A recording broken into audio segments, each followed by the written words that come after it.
a partir en este tema de ahora. Y la primera persona que va a intervenir es don Roberto Fantuzzi Hernández. Él es presidente de ASECMA, empresario con una vida múltiple y azarosa. Muchos de sus azares solemos compartirlos, para bien y también para mal. Y el tiempo es todo suyo, pero el tiempo suyo son 7 minutos, don Roberto. Muchas gracias. En primer lugar, agradecer la posibilidad de conversar con usted. La verdad que toda esta mañana ha sido una verdadera clase para mí. He aprendido cualquier cantidad porque yo soy muy ajeno al mundo político, aunque en cierta oportunidad fui candidato, no salí, pero lo pasé extraordinariamente bien. Reconozco largamente porque es un cable a tierra que yo creo que todos los chilenos debemos tener. La participación en política es fundamental para conocer al resto de los chilenos, porque realmente uno vive en burbuja. Lo que han sentido ustedes es un regalo que les traigo, que ya no es ninguna novedad. Es una rana con el escorpión, que muchos deben conocer la fábula, usted, ¿verdad? Y después al final me gustaría hacer una pequeña reflexión. Yo quisiera partir con el pensamiento de Gandhi, que para mí ha sido un gran... Dos personas... Yo lo sigo continuamente. Es Gandhi y a don Pepe Mujica. Son dos personas que son mis líderes, ¿verdad? Y en Gandhi le preguntan en cierta oportunidad cuáles son los 7 peligros de la humanidad. Yo me quiero referir solamente a 3. Y ustedes seguramente van a sentirse identificados como chilenos, ¿verdad? El primer peligro es riqueza sin trabajo. Especulación. En un término más chilense, especulación. Negocio sin ética. Yo creo que todo lo que están haciendo en el Congreso es extraordinariamente positivo, todas estas leyes. Pero yo creo que la ética la llevamos en nuestro interior. Yo sé perfectamente bien cuando yo cometo un error. La moderadora hablaba que había cometido un error hace poco tiempo atrás, ¿verdad? Efectivamente, cometí un error y me di cuenta inmediatamente que no lo había hecho bien. Y por eso que pedí perdón. Si no, no lo hubiese hecho. Entonces, esto es de estar permanentemente haciendo leyes en nuestro país para corregir los defectos del mercado, por ejemplo, que es el tema que me incumbe más directamente. Yo creo que el señor Piñera, todos los que estamos metidos en alguna actividad, sabemos si lo estamos haciendo bien o estamos haciendo una influencia equivocada. Y el último, política sin principio, que es exactamente lo mismo, ¿verdad? Pero yo quisiera ir un poquito más. Cambia nueva. Ahí. Es un dicho chileno. El que tiene la plata pone la música en nuestro país. Y quiero ir y profundizar este tema.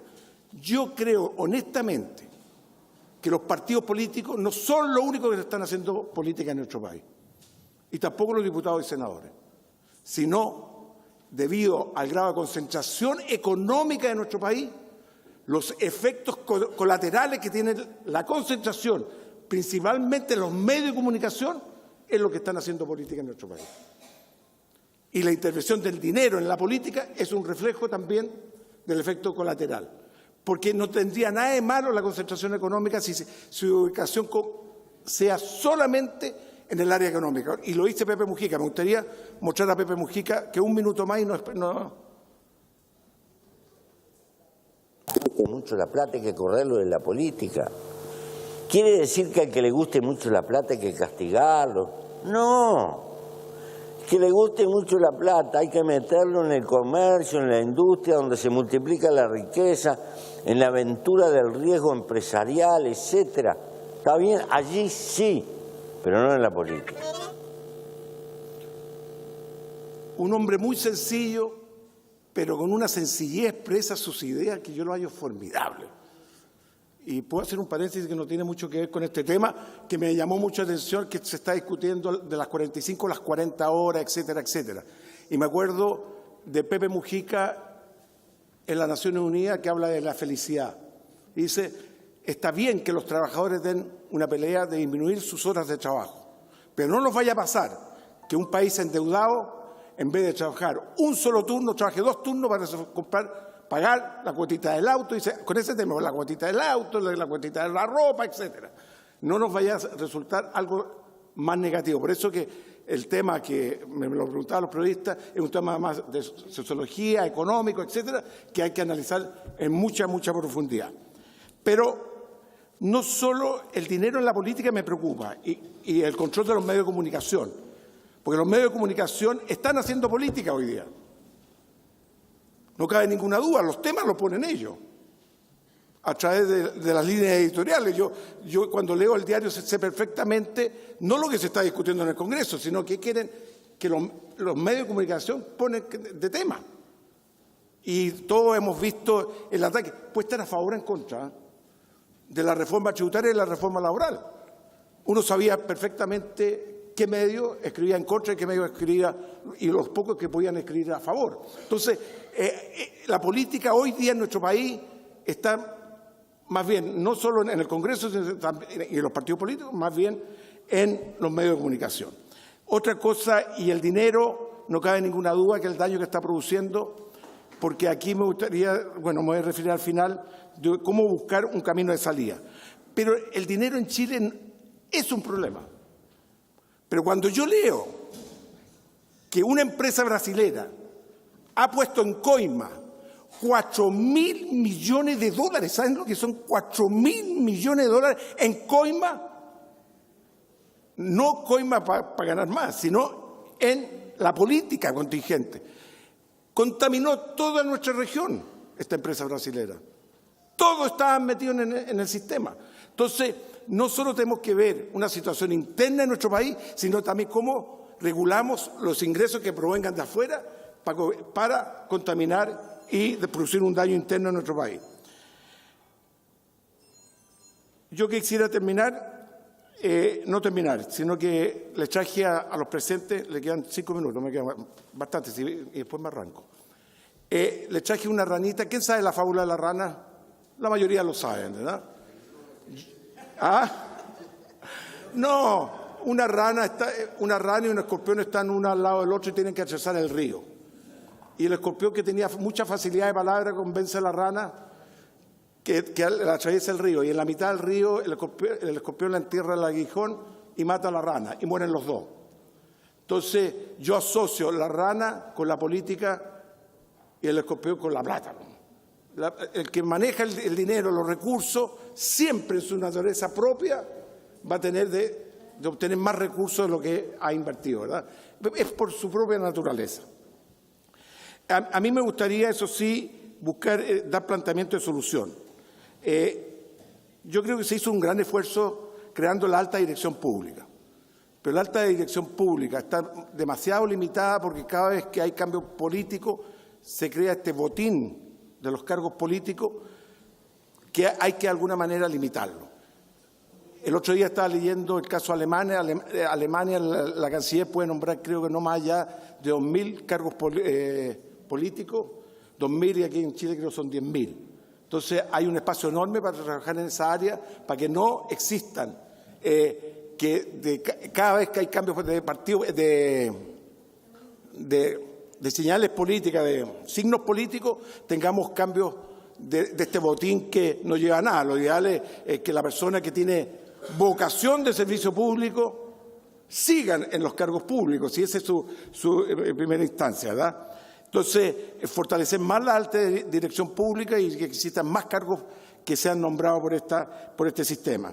También me gustaría, y yo soy de esa época, no hay muchos de esa época, pero yo estudiaba filosofía en el colegio, educación cívica. Yo creo que tenemos que poner el acento si realmente queremos magnificar a la política en el nivel que corresponde, ¿verdad? Si no hay educación cívica en los colegios, hay muy pocas personas que van a saber qué es la política de por sí, y más la filosofía, para mí, opinión personal. También me gustaría,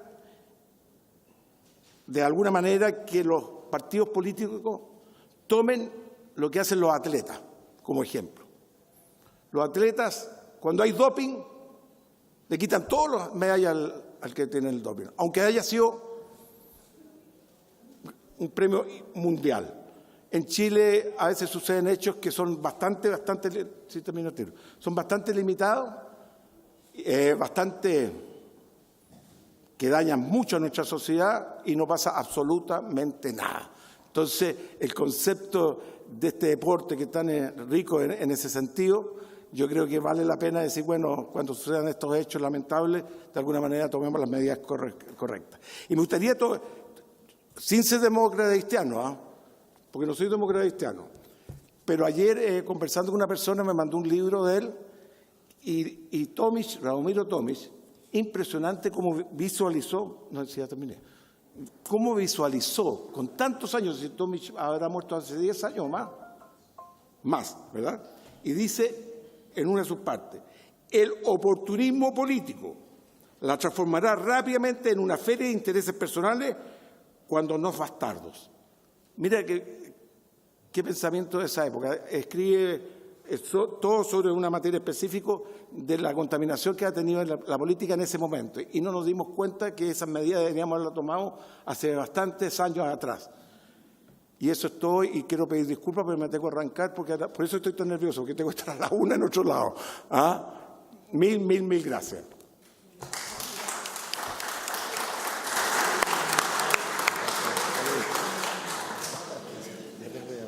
Muchas gracias. Vamos a hacer lo mismo.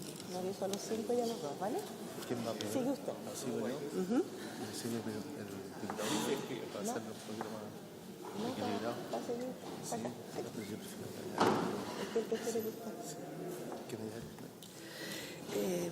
¿Quiere que parta tú? ¿Vamos? Ok, entonces nos va a acompañar ahora el diputado Gonzalo Fuenzalida.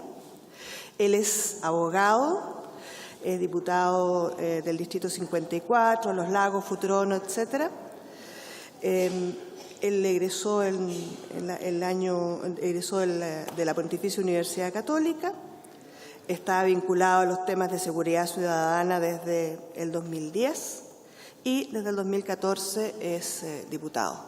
Diputado, todo el micrófono es suyo. Muchas gracias. Fantuzzi es como los invitados, esos que llegan, se comen todo, bailan y se van. Oye, agradecer esta invitación y felicitar este esfuerzo que hicieron diputado Chilin y otros de hacer un estudio. Yo lo leí y quisiera hacer una reflexión más que nada, porque aquí establece en el estudio que lo valórico responde a lo que el ser humano valora y adhiere voluntariamente. Pero así como lo valora, también puede dejar de valorarlo. Yo creo que ahí tenemos que centrarnos frente a esta discusión sobre el valor, sobre lo que el ser humano valora. Y yo creo que en los órdenes imaginarios de esto, de la humanidad, tenemos una realidad, o las realidades que la gente percibe, generalmente son objetivas y subjetivas. Objetiva es lo que la gente, independiente de sus creencias o sentimientos, existe. No sé, la relatividad. La relatividad existía antes que Newton naciera. Estaba ahí. Newton la descubre entre comillas, pero ya estaba. Es objetivo. La gravedad es objetiva.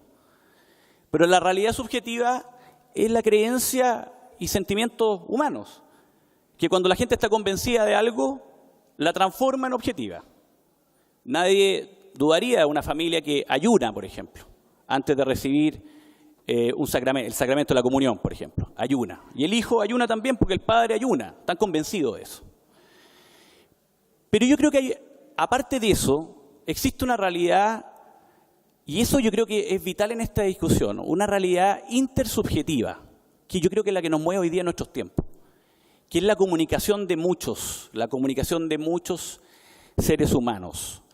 Y la comunicación intersubjetiva es ese tejido de los sentidos que se va tejiendo y también destejiendo en la historia de la humanidad. Se teje, se desteje. Y hay miles de ejemplos en la historia. Porque, no sé, si yo, por ejemplo, hoy día voy y digo, voy a comprar pan y le pago a la señora con dinero y me dice, mire, yo la verdad es que ya no valoro el dinero, así que no le puedo vender pan a cambio de dinero.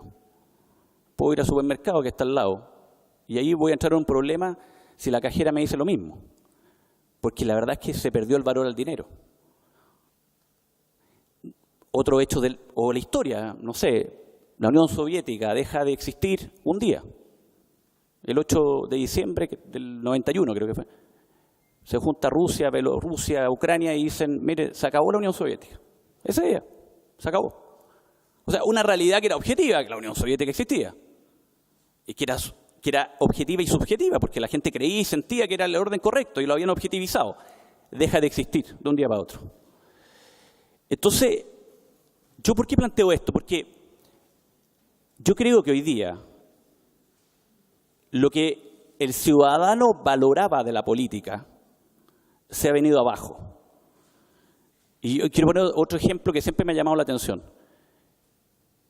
de la historia sobre el tema de las cruzadas. Porque las cruzadas es bien loco, alguna vez si lo piensa. Por ejemplo, cuando la tercera cruzada, cuando Saladino en la batalla Hati conquista Jerusalén y el Papa llama a la tercera cruzada. Entonces, uno se pone en los zapatos de un noble inglés, por ejemplo, que dice, yo voy a ir a la cruzada. Entonces, uno dice, ¿pero por qué va a ir a la cruzada? Bueno, porque a través de la cruzada, si moría, se ganaba obviamente una trascendencia eterna y llegaba al cielo. Seguramente cuando lo mataban aparecían unos querubines, las arpas y todo el elemento celestial que lo subía al cielo. Eso pensaba él. Pero lo pensaba porque él iba a una iglesia seguramente donde estaba la figura de Godofredo Bullón y el sacerdote hablaba y pregonaba sobre los efectos de la cruzada y lo importante de la trascendencia al alma en dar la vida. Y uno decía, pero qué paradójico, porque en ese minuto matar o robar, uno se iba al infierno, pero matar musulmanes infieles, uno se iba al cielo. Entonces uno dice, pero ¿por qué? Bueno, porque había una red de sentido construida, había una realidad intersubjetiva que ese fiel y que ese noble inglés creía. Y que de alguna manera, hoy día, seguramente ese mismo inglés se está inscribiendo en Amnistía Internacional para defender los derechos humanos de los refugiados en Siria. Y eso es lo paradójico, algo que se tejía como lógico, no se teje. ¿Y cómo lo bajo es hoy día acá? Porque yo creo que de alguna manera el sentido que le daban a los políticos nuestras sociedades era un sentido superior. Que hoy día la verdad es que nos dimos cuenta que los políticos son humanos. Porque no creo que la crisis sea de la política. Esa es la tesis mía, no tienen por qué estar de acuerdo conmigo. Pero yo no creo que la crisis sea de la política, porque la política es una crisis. Los que estamos en política tenemos que todo el día estamos en crisis. La política es un conflicto del fenómeno social, del problema social, del cambio social. Y eso es un enfrentamiento sobre ideas, sobre propuestas.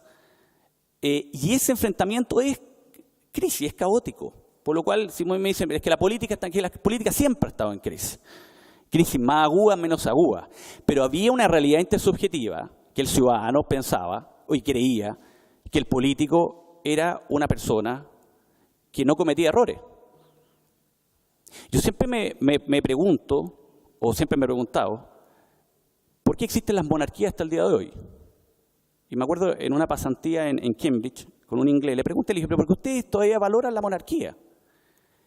Y él me dijo, porque la monarquía es una misión sagrada. ¿Cómo le dije? Claro, al monarca no lo unge el parlamento, lo unge el arzobispo, le pone la corona. Y representa algo, representa nobleza, representa deber, que ilumina a los demás, a los ciudadanos comunes. O sea, es un estándar superior. Y yo no lo había pensado así, pero claro, ahí me empecé a dar cuenta por qué la monarquía inglesa, por ejemplo, y otras monarquías también, cuidan mucho la figura, cuidan mucho la imagen, de no equivocarse, de no cometer errores, porque representan algo superior. Y yo creo que en nuestra realidad mundial, pero chilena también, nosotros no tenemos monarca, pero los políticos eran, como su título es, o se pensaba que eran, honorables. Personas que habían no sido ungidos por un arzobispo, sino que por la voluntad soberana. Se les daba un mandato de representar. Y como se les da un mandato de representar, tienen que comportarse de manera superior. No es que se crean superiores y que tengan la primera fila, no, superior en cuanto a la conducta. Y yo creo que ahí está la crisis. Porque hoy día, con una revolución de la transparencia, de las redes sociales, de la imagen, donde tenemos acceso a todo, donde filmamos con un celular y subimos a las redes y en minutos no se sabe si un intendente se comió los mocos o no se comió los mocos en una clínica, a ese nivel se puede llegar. Uno dice, bueno, la verdad es que la crisis está ahí, porque los que estamos en política no somos perfectos, somos humanos y cometemos errores, y nos filman y nos suben a las redes. Entonces la gente dice, bueno, lo que yo voté para darle el mandato para que me representara es una persona que parece que no es tan superior, es humana y es igual a mí. ¿Y por qué no? Entonces, si es igual a mí, ¿por qué tiene privilegios? Si es igual a mí, ¿por qué no se sienta en la mesa conmigo y come conmigo? ¿Por qué no me atiende cuando yo lo llamo? Si es igual a mí, porque se equivoca igual que yo. Yo creo que ahí está la crisis. Pero es una crisis que de alguna manera la respuesta la tiene que dar la misma historia. Porque esa realidad intersubjetiva de alguna manera se rompió el tejido eso. Y de alguna manera estamos construyendo otra realidad intersubjetiva donde el político seguramente va a tener otro rol. Y en un par de años más, alguien va a decir, pero ¿cómo les llamaban honorable a los políticos? ¿Por qué tenían una categoría distinta?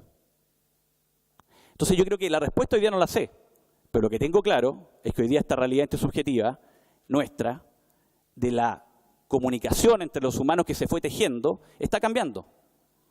Y nosotros obviamente tenemos, los que estamos en esto, mientras estemos en esto, tenemos que tener claro que cuando somos elegidos, importa mucho lo que hagamos. Pasamos a ser públicos y todo lo que hagamos o no hagamos es cuestionable y toda la conducta que realicemos va a ser observada, va a ser criticada, va a ser alabada, pero de alguna manera eso es lo que espera un ciudadano y por lo cual nosotros tenemos que comportarnos a esa altura. Y eso yo creo que no está en la lógica de todos los que hoy día son políticos. Yo veo que eso hay ausencia muchas veces. Y para terminar, creo yo que, porque a mí siempre me dicen, cuando voy a terreno, en fin, me hablan de los políticos, y yo le digo, bueno, pero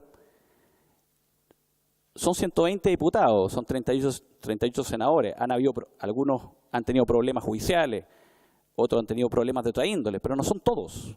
Cada uno es una individualidad. Pero la imagen que tiene el ciudadano es de todos. Y por eso mismo, yo creo que ahí tenemos el gran desafío de cómo se va a construir esta intersubjetividad, esta comunicación nuevamente, que no se logra contratando una agencia de comunicaciones que nos diga qué tenemos que hacer, porque muchas veces contratemos una agencia de comunicaciones que nos diga qué tenemos que hacer para mejorar la imagen. No, ahí no está el tema.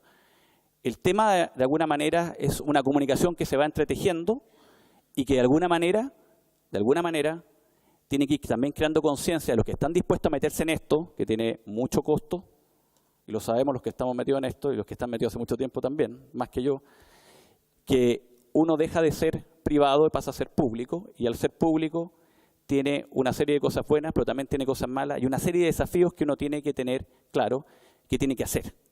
No basta solamente ganar votos, implica algo más, implica que uno tiene que, como dijo este inglés, sin tratar de que uno sea rey, pero uno de alguna manera encarna algo que el ciudadano necesita. Necesita ese liderazgo, necesita esa guía. Por eso es importante mucho la conducta que podamos tener nosotros en el futuro. Eso, gracias.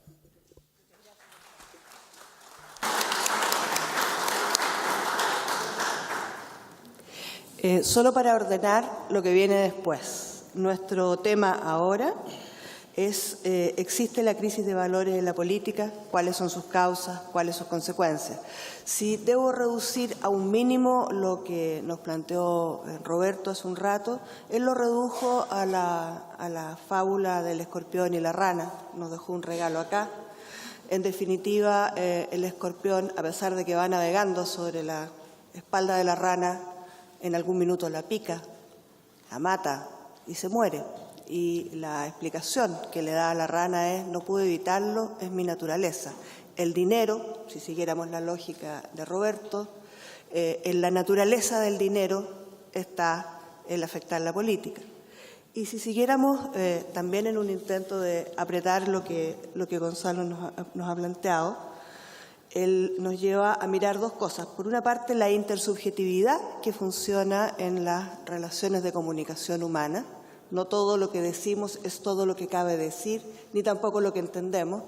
Por ahí los especialistas le llaman la selectividad de la percepción. Nos llama la atención sobre la fragilidad de lo humano. Los humanos somos frágiles, dice él, y el tema es que cuando tú eres político tienes una responsabilidad frente al colectivo de la cual te tienes que hacer cargo. Buen resumen, ¿o no? Sí.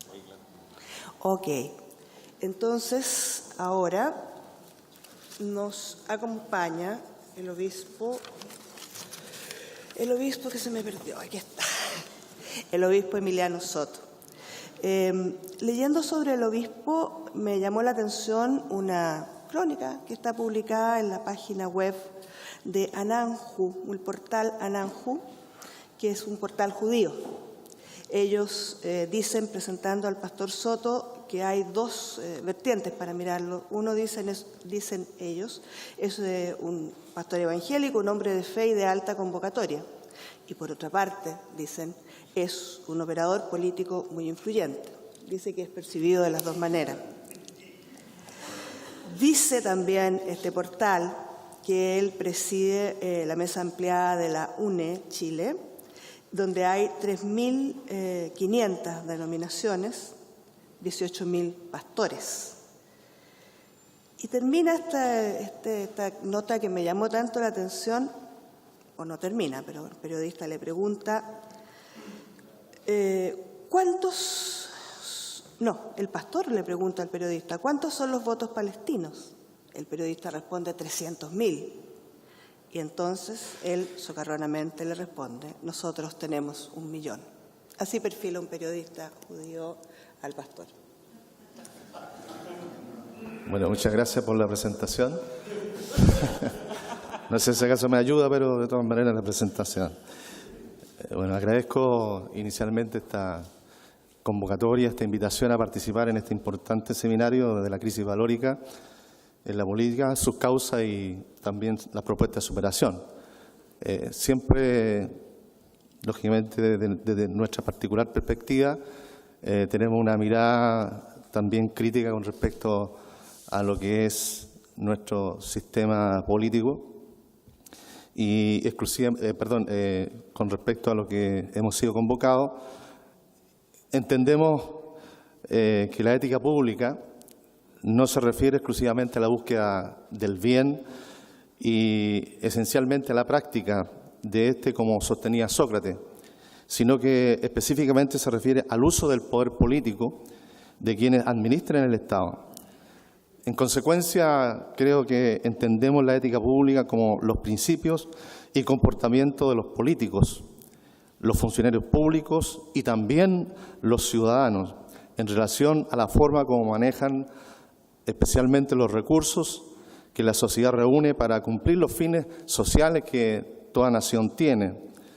Y en la medida que los recursos mencionados se desvían hacia fines particulares, contradiciendo las finalidades sociales que les habían sido asignadas, estamos en presencia de la corrupción, que es la negación de la ética pública. A nivel ciudadano, creemos que es corrupción el que justamente sube al Transantiago y no paga el Transantiago, y ahí hay una muestra de lo que es corrupción, como también tal vez al máximo personaje que pueda ostentar la dirección pública o tal vez estar en una posición de autoridad máxima en una nación y también está desviando recursos de una manera equivocada. En Chile, la Comisión Nacional de la Ética Pública lo definió así. Hay corrupción cuando un agente público, en el ejercicio de las funciones que le atribuyen la legislación vigente y a través de las mismas, consigue un beneficio privado, que puede ser monetario o de otra naturaleza. La Comisión Nacional de Ética Pública, en el año 1994, se mencionaba de esta manera.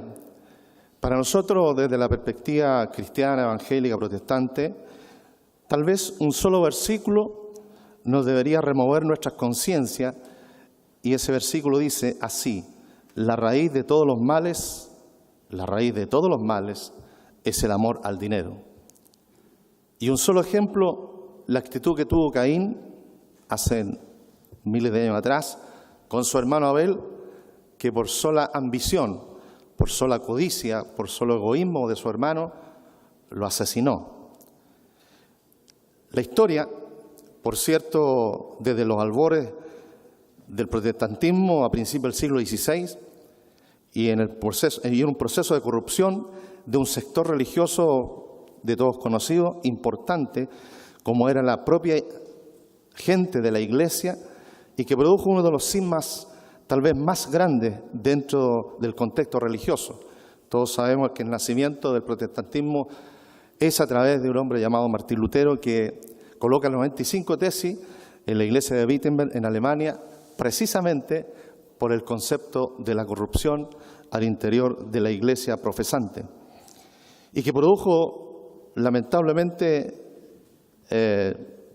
la destrucción de un concepto religioso que hasta ese momento se manejaba.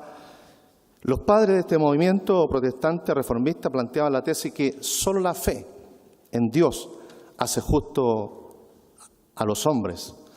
La fe en una persona llamada Jesucristo nos preserva de la tentación tan propia de lo religioso, de replegarse en la intimidad y lo privado y lo espiritual, desentendiéndose muchas veces de lo social, lo público y lo corporal. La Biblia o los evangélicos no podemos mantener nuestro silencio frente a una realidad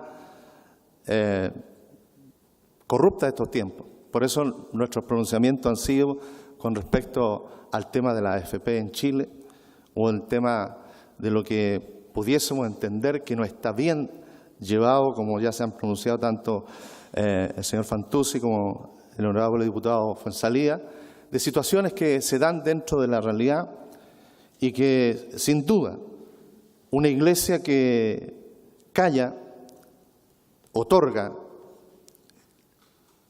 lo que la otra persona está planteando. Una iglesia no puede callar porque sería un silencio culpable, y eso nosotros lo llamamos pecado de omisión. La corrupción está en las diferentes áreas, tanto espiritual, moral, política y económica y social de los hombres, por la sencilla razón de que la condición humana es una sola pieza. Todos somos culpables, todos tenemos participación en esta convocatoria de la corrupción. No es solamente el poder político, sino que cada ciudadano, cada hombre, cada mujer que estamos sobre el escenario de esta tierra, tenemos una particular responsabilidad que es importante tomarla en cuenta para asumir y ver de qué manera podemos colaborar en una respuesta o en un aporte a lo que se está planteando. La fe no solo nos dirige hacia el amor, tiene también implicaciones sociales, además de profundas consecuencias políticas, pues es una fe que busca esta palabra que yo creo que va a contrarrestar la corrupción. La fe busca la justicia, el mayor bien posible para todos y todas, en un mundo en que los postergados son esencialmente la mayoría, muy pocos privilegiados y muchos postergados. En este sentido, vemos que la crisis de la política tiene un fundamento en que precisamente nos hemos apartado o desviado de lo que aparece reflejado como un valor superlativo en el actuar cristiano, el jugarnos por entero para hacer política en favor principalmente de las personas con mayor carencia, con mayor necesidad en la sociedad. Este es un criterio de universalidad, pues solo el bien de los más débiles garantiza el bien común. No es de otra forma. Una exigencia política de incluir a los excluidos, de luchar por su liberación y de hacer de nuestra patria, que sigue siendo una comunidad de desigualdad, una tierra, anhelamos, menos segregada, menos sectaria y menos clasista. La crisis de la política es reflejo de haber descuidado el necesario estímulo a la construcción de vínculos reales. Los procesos de mercantilización, despolitización e individualismo, como ya se ha hablado anteriormente, violación de los derechos de las personas, la perversión del derecho, la insaciable codicia de algunos y que acompañan esta posmodernidad, están contribuyendo a la disolución de nuestras comunidades históricas. Así lo veíamos con el caso del pueblo mapuche, en sociedades sin atributos, pérdida de identidad, sin peculiaridades culturales. Las identidades particulares surgen del reconocimiento de vínculos que son solo posibles si los sujetos se reconocen por su pertenencia a una realidad que le antecede. La vida en la sociedad supone la existencia de comunidades o asociaciones que reconocen a sus miembros y les otorgan identidad y pertenencia. Como sociedad hemos abandonado una serie de ideales de excelencia y propuestas de felicidad para las personas y las comunidades.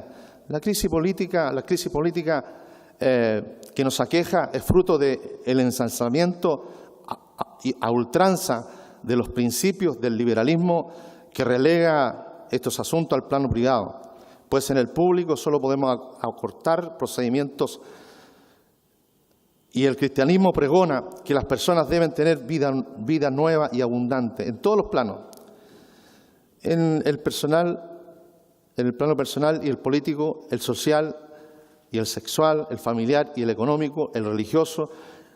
Es por ello que el político cristiano no puede aducir neutralidad en materias tan fundamentales ni intentar imponerse por medios que prescindan del debate democrático.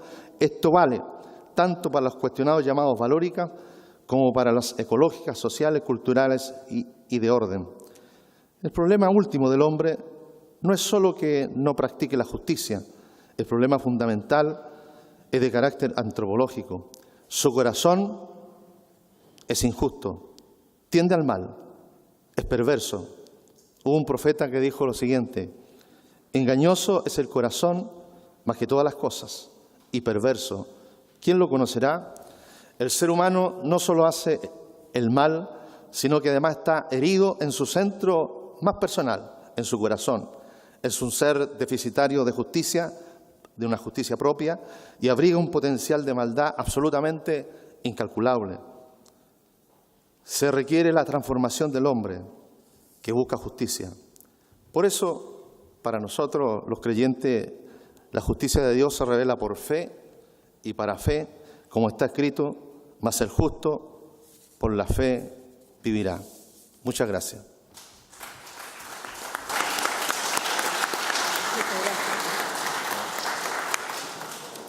Estamos muy ajustados.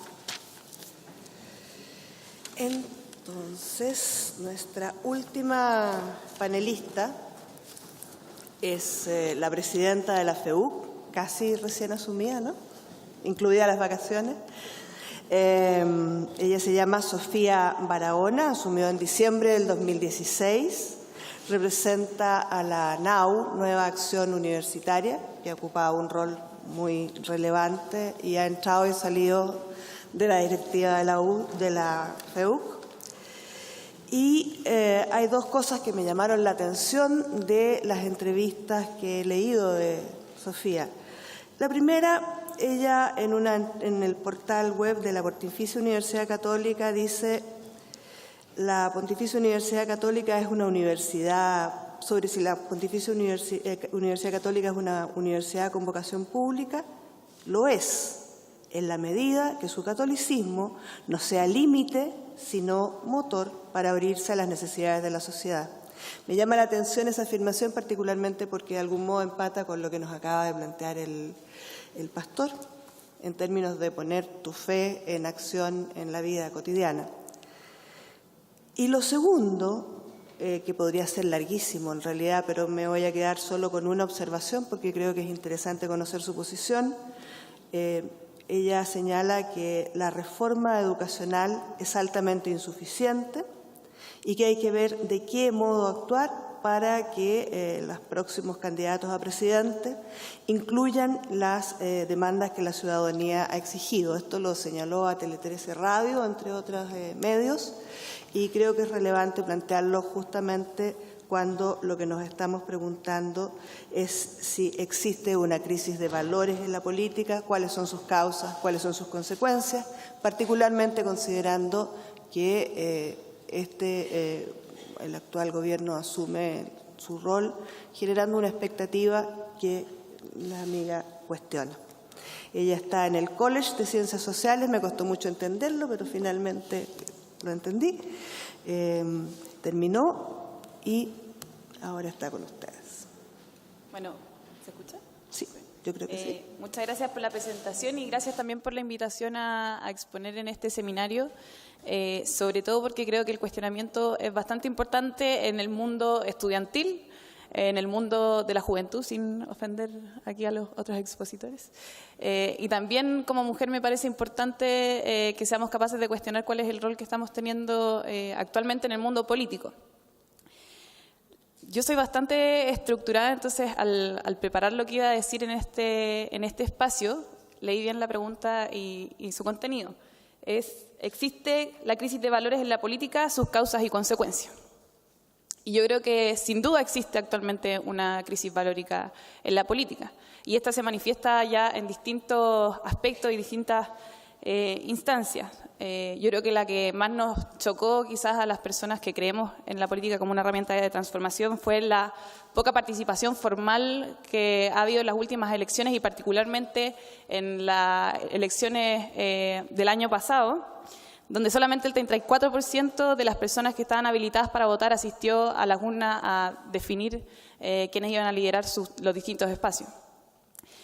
Y es preocupante también porque es un llamado de atención no solamente para aquellos que quieren representar, no solamente para los que están acá, diputados, senadores, alcaldes, que participan de la política más bien institucional, sino que también es un llamado de atención para todos aquellos que creemos en potenciar la discusión política y el encuentro con el otro. Al final yo creo que acá lo más importante de entender es que la política no es solamente la que se desarrolla en estos espacios, sino que la política es toda aquella actividad de encuentro y de debate público, de debate de ideas. Otra forma de manifestación de esta crisis política que estamos viviendo es el rechazo público hacia lo político. A mí me pasó bastante durante las elecciones a la federación que incluso mi familia me decía: oye, ¿por qué te estás metiendo en eso si todos los políticos son corruptos y tú vayas a caer igual que todos ellos cayeron? Y es preocupante porque justamente la crisis política que estamos viviendo actualmente es una de las motivaciones que a lo menos creo yo los jóvenes tenemos para participar en política, porque creemos que la responsabilidad es tan grande que es importante también cambiar la sensación que tiene la gente y cambiar el propio comportamiento que tienen los políticos o que han tenido los políticos durante el último tiempo, o quizás que se ha visto durante el último tiempo. Y por último, otra cosa que a mí me parece preocupante y que manifiesta también esta crisis valórica en la política es la pérdida de confianza en las instituciones. Leía, por ejemplo, en la encuesta Bicentenario UCEA-Dimarc del 2016 que el 77% de los encuestados no confía en el gobierno, una amplia mayoría. El 91% de los encuestados no confía en los parlamentarios, que son los parlamentarios que ellos mismos eligieron. Y por último, el 93% no confía en los partidos políticos que han tenido un rol importantísimo también en el desarrollo de nuestro país y que también muchas veces han sido responsables de ciertos periodos bastante duros que hemos vivido también como sociedad. Y también otra forma, yo creo, de manifestación de esta misma crisis es la explosión de los distintos movimientos sociales que hablan también de una disconformidad más o menos generalizada con el sistema económico que estamos viviendo actualmente, el sistema social, el sistema político. Partió con el movimiento estudiantil en el 2006, en el 2011 también, pero ahora lo vemos que está bastante generalizado. O sea, tenemos movimientos sociales por la lucha feminista, tenemos movimientos sociales por un nuevo sistema de pensiones, tenemos movimientos sociales ambientalistas, y eso habla también de un problema que no solamente ataca un sector de la sociedad, sino que lo abarca la mayoría, diría yo. Y es sumamente preocupante que esto pase, y es importante que nos cuestionemos también qué es lo que provoca esto. ¿por qué actualmente la gente no cree en nosotros? Y digo nosotros porque yo también me siento parte de estos políticos, aunque no sea diputada ni senadora. Y lo que uno tiende a pensar como razón principal es los casos de corrupción.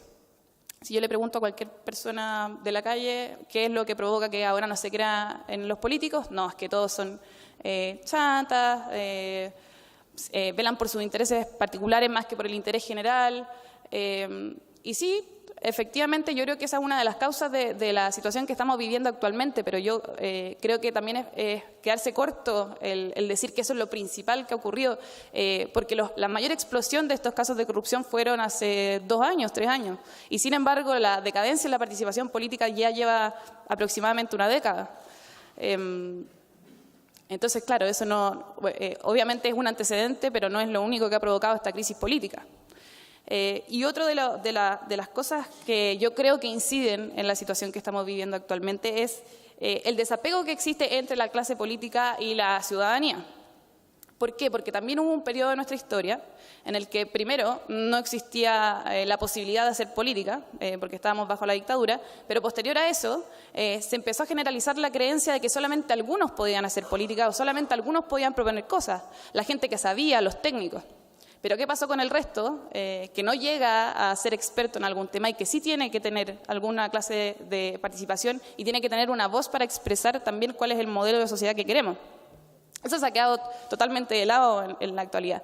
Incluso, yo creo que ha ido cambiando en las nuevas generaciones, pero incluso las que son un poquito mayores que por lo menos mi generación, siguen creyendo que son solo algunos los que tienen que definir el desarrollo del país. Mi mismo hermano, que lo quiero mucho, pero tenemos muchas diferencias, me decía el otro día, yo soy de Rancagua, íbamos camino en el bus hacia Rancagua, y me decía, pero Sofía, si obviamente tiene que ser aquellas personas que saben, que han estudiado, los que definan el camino que va a tomar el país, pero ¿qué pasa si el resto de las personas que no somos tan expertos pensamos totalmente distinto a los técnicos? ¿Acaso ellos tienen más derecho que nosotros a definir el desarrollo del país? Yo creo que no. Obviamente que no, si nosotros somos los que vivimos día a día lo que está pasando en nuestro país. Y por último, y esta es una teoría que a mí por lo menos me llamó mucho la atención en toda esta reflexión, es que nosotros los jóvenes, sobre todo, que efectivamente tenemos una menor participación institucional, por así decirlo, en la política, no estamos participando porque somos hijos de la democracia, en el fondo. O sea, nosotros, en mi generación, nacimos después de los 90 y en ese sentido nunca conocimos lo que era no tener democracia. La damos por sentado. Y quizás al darla por sentado, también nos dejamos de cuestionar un poco cuál es la razón o cuál es la capacidad que nosotros deberíamos tener para incidir en ella. Si igual va a estar. Eso es lo que a lo menos nosotros creemos, pero a mí me preocupa que cómo está el contexto, no solamente a nivel nacional, sino que a nivel internacional, eso vaya a decantar en algo muy distinto de lo que estamos teniendo ahora, que es nuestra democracia, que tiene falencias, pero que es democracia al final.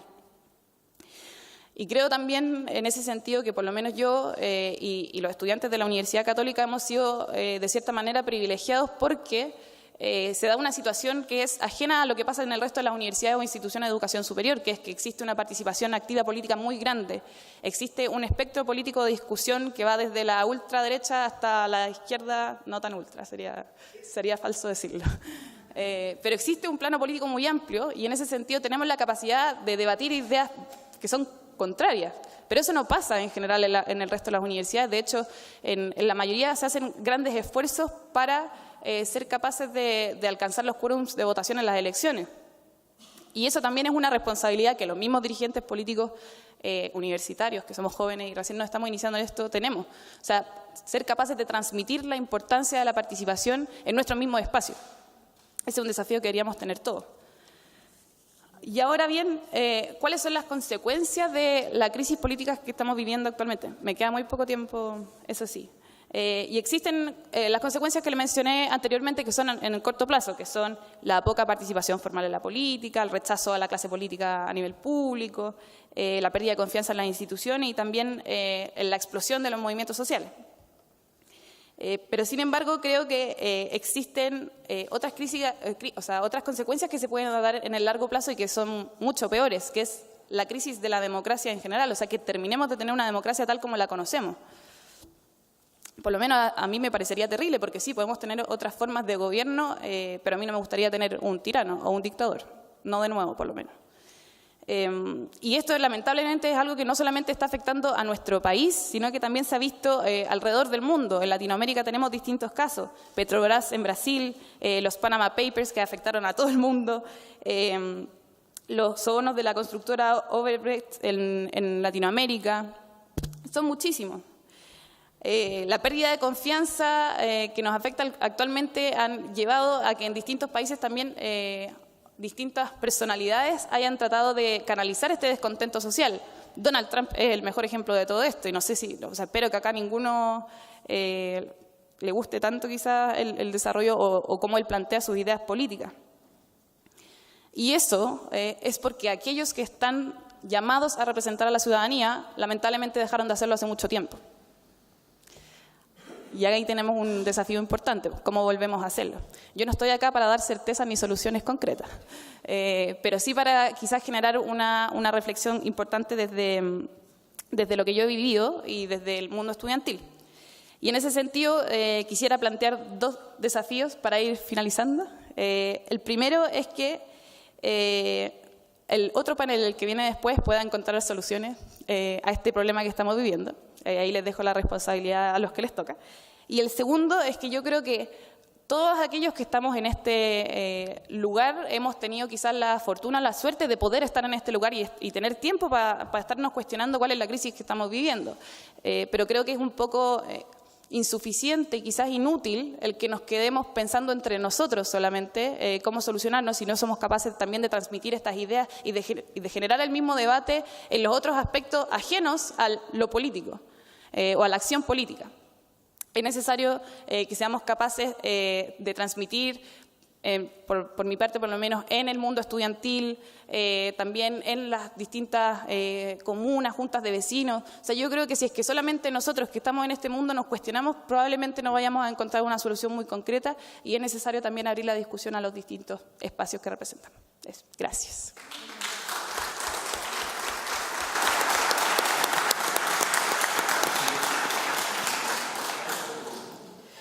Para hacer una síntesis de lo que hemos conversado con los dos últimos panelistas, el pastor Emiliano Soto, básicamente, me parece, a lo que nos convocó fue a establecer la relación entre la ética pública y la fe y entre la conducta ciudadana y los principios que regulan el comportamiento de los funcionarios públicos.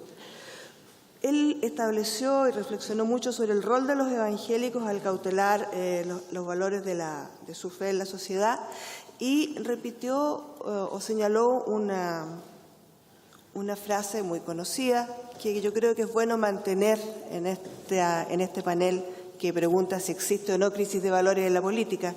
Él dijo, el que calla, otorga. Y Sofía nos invitó a reflexionar sobre el rol de los jóvenes en la convocatoria al debate público, sobre el tema de la confianza en las instituciones, más bien la pérdida de la confianza en las instituciones, la democracia para quienes no vivieron su pérdida, y el riesgo de perder la democracia si no abordamos la crisis que vivimos y sobre todo la crisis de participación en las decisiones políticas colectivas. ¿Correcto? ¿Correcto, pastor? Bien. Entonces, muchas gracias a todos. El próximo panel es el panel de las grandes respuestas. ¿Cómo salir de la crisis? Se va a llamar este panel. Me voy a quedar, por supuesto. Las propuestas para una salida de la situación que hemos diagnosticado. El moderador va a ser el honorable diputado don Marcelo Chile. Muchas gracias.